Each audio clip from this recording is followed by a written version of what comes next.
सर्व समाज बांधवांना जय जिजाऊ, जय शिवराय. मी सचिन हवळे पाटील. संपूर्ण समाज बांधव हे संभ्रमात आहे की आता आपण उमेदवार देत नाही. खासदारकीच्या लोकसभेच्या निवडणुकीसाठी आपण उमेदवार देत नाही. मग आता मतदान द्यायचं तर द्यायचं कुणाला, कोण सांगाल आम्हाला, हा प्रत्येक समाज बांधवाला पडलेला प्रश्न आहे.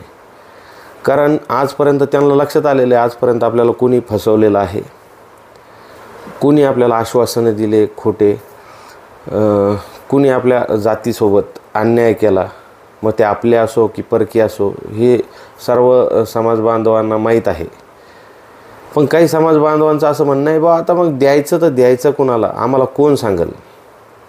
आता मनोज जरांगे पाटलांनी भूमिका घेतली की आपल्याला राजकीय महत्त्वाकांक्षा नाही, आपल्याला राजकारणात उतरायचं नाही, ज्यांनी त्यांनी उमेदवार निवडायचा. पण लोकांमध्ये जे कन्फ्युजन आहे तर ते तुम्ही अजून उमेदवार जाहीर होऊ द्या. ते जाहीर झाल्यानंतर तुमच्या लक्षात येईल की कोण उमेदवार कुठं उभं राहतो आहे, कोण आपल्या मागण्या पूर्ण करू शकतो, त्यांचे जाहीरनामे येऊ द्या आणि त्यानंतर तुम्ही निर्णय घ्या. आणि तुम्ही जर नाही निर्णय घेऊ शकले तर अजून कहाणीमध्ये ट्विस्ट फार मोठा बाकी आहे.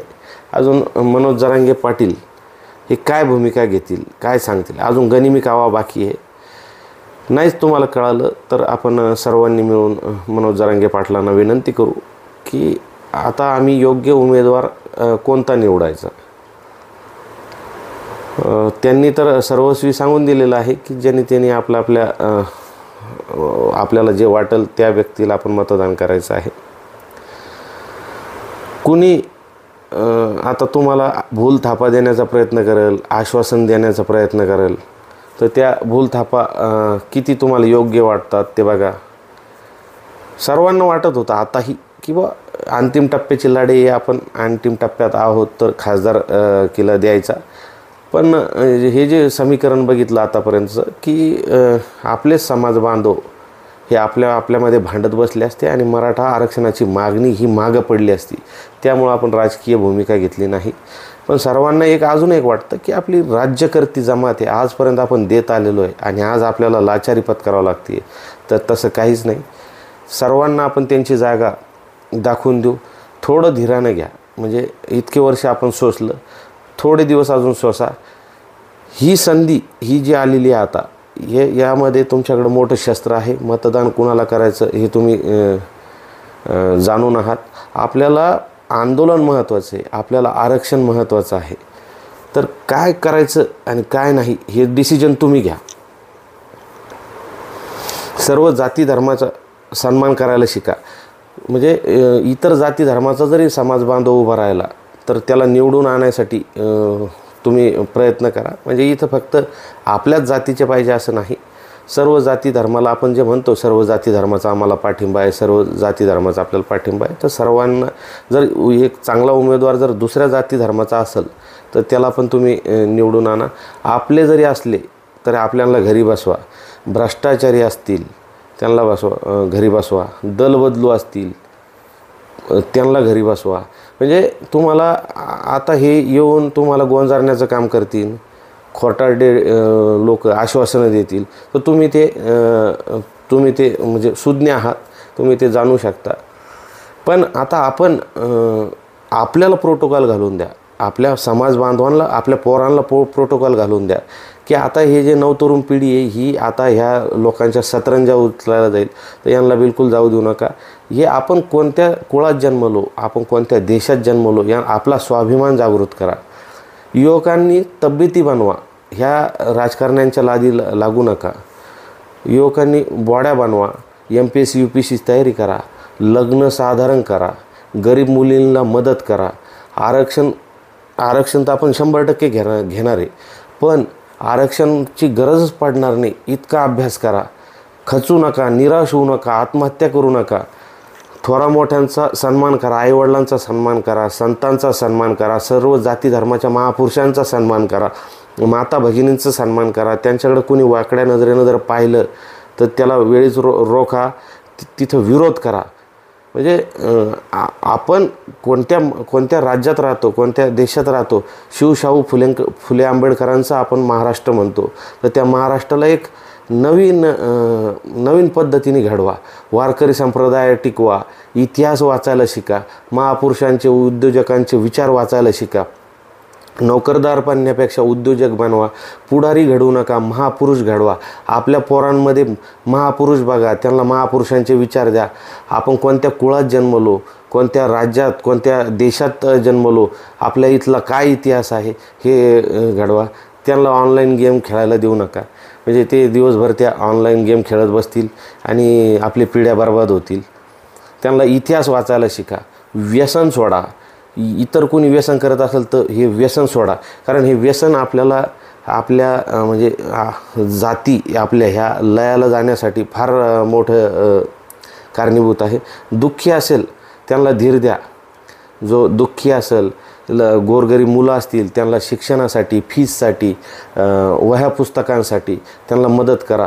ते उद्या जर चांगले मोठे अधिकारी घडले तर तुम्हाला आयुष्यभर ते विसरणार नाही. गरीब विद्यार्थी त्यांच्यात फार टॅलेंट असतो, पण पैशामुळं, फीसमुळं हे लोक मागं राहतात हे मुलं. तर सर्वांनी एक प्रोटोकॉल घालून घ्या की आपल्याला एक कोणता महाराष्ट्र घडवायचा, आपल्याला एक सुदृढ पिढी घडवायची आहे, निर्व्यसनी पिढी घडवायची आहे. आपल्याला नवीन आता ह्या आंदोलनाच्या निमित्ताने आपण सर्व जाती धर्म एक झालेले आहे. सर्व आपल्याला एकमेकांना हे करायला लागले.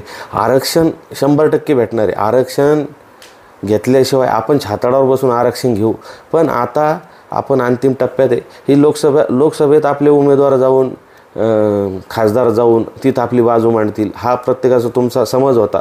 पण आपलं जे आंदोलन आहे हे आंदोलन सगळ्या जगाने दखल घेतलेली. आपल्याला आंदोलन टिकवणं महत्त्वाचं होतं.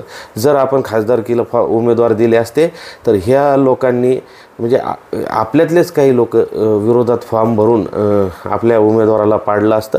आणि तसं आपल्याला मनमिटाव हे करायचं, आपल्याला एकमेकांशी जुळून घ्यायचं आहे. आपल्यामध्ये, आपल्या जातीमध्ये फूट पडू द्यायची नाही. त्यामुळं आपण राजकारणापासून अलिप्त झालेलो आहे. आपल्याला राजकारण करायचं नाही. आपल्या पिढ्या अख्ख्या बर्बाद झालेल्या आहे आणि आपल्याला राजकीय आरक्षण नको. आपल्याला फक्त शिक्षणात, नोकरीत, आणि जे मनोज जरांगे पाटलाची जी मागणी सगळे सोयऱ्याची, जो उमेदवार सगळे सोयऱ्याची मागणी लावून धरल, तो शब्द देईल, तो ॲफिडेविट करून देईल, त्याच्या जाहीरनाम्यात, त्याच्या पक्षाच्या जाहीरनाम्यात असेल की आम्ही निवडून आल्यानंतर सर्वात पहिले आणि ज्या वेळेला मला बोलायचा चान्स भेटेल त्यावेळेला मी सगळे सोयरीच्या मागणीवर लोकसभेत आवाज उचलन, असा व्यक्ती, असं त्यांच्यात जर धमक असेल तर त्यांनी जाहीरनाम्यात ते द्यावं.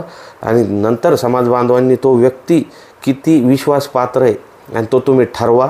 नाही ठरवलं तर अजून गनिमी कावा आपला बाकी आहे. आपण सर्व जे पत्ते ते एकदाच वाटत नाही. काही आपल्याकडं जोकरही असतात. तर अजून थोडे दिवस जाऊ द्या. तुम्हाला वेळोवेळी अपडेट देत राहील.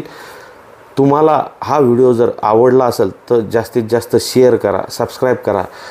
स्क्रीनवर जो नंबर दिलेला आहे तो माझा कॉलिंग नंबरही आहे आणि व्हॉट्सॲप नंबर आहे. तुम्ही मला कॉल करता, तुमचे प्रश्न सांगण्याचा प्रयत्न करता. जर माझ्याकडून उचलणं नाही झाला तर व्हॉट्सॲपवर मेसेज टाका, नाव गाव तुमचं त्या व्हॉट्सॲपवर मेसेज करा. मी तुम्हाला नक्कीच उत्तर देण्याचा प्रयत्न करीन. पण आता हे जे तुम्हाला काही सांगितलं माझ्या एक छोट्या सर्वसामान्य कार्यकर्त्याकडून तुम्हाला आपण सर्वांनी ह्या सूचना ज्या आहेत त्या आत्मसात करा. त्या सर्व सूचना तुम्हाला ज्या सांगितल्या त्या तुम्हाला सर्व माहीत असतात. पण या निमित्तानं, या लढ्याच्या निमित्ताने आपण जे एक झालेलो आहोत, नेक झालेलो आहोत, एकमेकांचा आदर करायला शिकलो आहोत. 400 वर्षानंतर आज आपण सर्व समाज बांधव एकमेकांना इज्जत देण्यास चालू झालेलो आहोत. गोरगरिबांना, जे आपल्यामध्ये जे श्रीमंत असतील त्यांनी गोरगरिबांना मदत करा. नवीन पायंडा या महाराष्ट्रामध्ये नवीन पायंडा घाला. आणि राजकारण्यांच्या विरोधात किंवा पक्षाच्या विरोधात किंवा नेत्याच्या विरोधात बोलण्यापेक्षा मतदानातून आपली जागा त्यांना दाखवून द्या. एवढंच बोलतो आणि थांबतो. हा व्हिडिओ कृपया जास्तीत जास्त शेअर करा. आणि माझं हे चॅनल तुम्हाला वेळोवेळी मी अपडेट देण्याचा प्रयत्न करतो, तर हे सबस्क्राईब करा. एवढीच विनंती.